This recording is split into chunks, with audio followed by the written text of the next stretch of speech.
ஐப்பசி பௌர்ணமி. ஐப்பசி மாதம் ஐஸ்வர்யங்களை அள்ளித்தரும் மாதமாகும். மற்ற மாதங்களில் வரும் பௌர்ணமியைக் காட்டிலும் ஐப்பசி மாத பௌர்ணமிக்கு ஒரு தனிச்சிறப்பு உண்டு.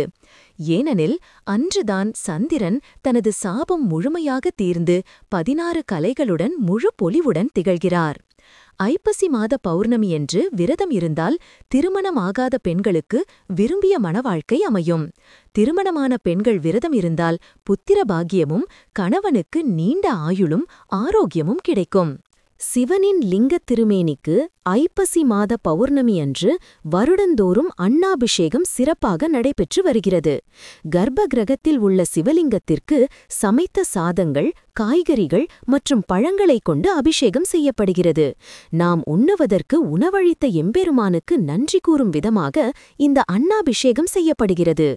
சமைத்த அன்னத்தை சிவலிங்கத்திற்கு அபிஷேகம் செய்வதை பார்த்தால் 7 பிறவிக்கும் நமக்கு உணவிற்கு எவ்வித பிரச்சனையும் ஏற்படாது என்பது ஐதீகம். சிவபெருமான் மற்றும் பார்வதி தேவி ஆகிய இருவரின் அருளையும் ஒரு சேர பெறுவதற்கு ஆண்களும் பெண்களும் ஐப்பசி பௌர்ணமியில் விரதமிருந்த இறைவனை நோக்கி பிரார்த்தனை செய்தால் நினைத்தது நிறைவேறும்.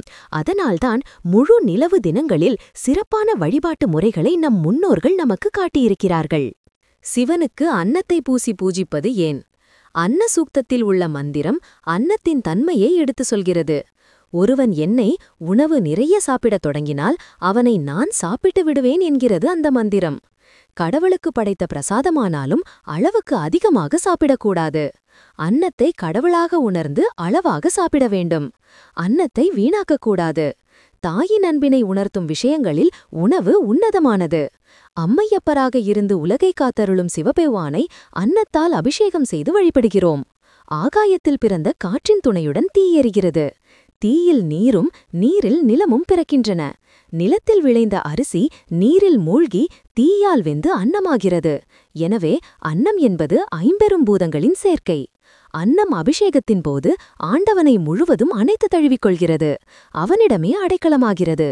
50 பூதங்களையும் தன்னுள் அடக்கிக் கொள்ளும் அன்னம் இறுதியில் இறைவனிடத்தில் சேர்கிறது. அன்னத்தின் அருமையையும் பெருமையையும் புரிந்து அன்னத்தை வீணாக்கக்கூடாது என்பதற்காக அன்னத்தை சிவனுக்கு அபிஷேகம் செய்கின்றனர்.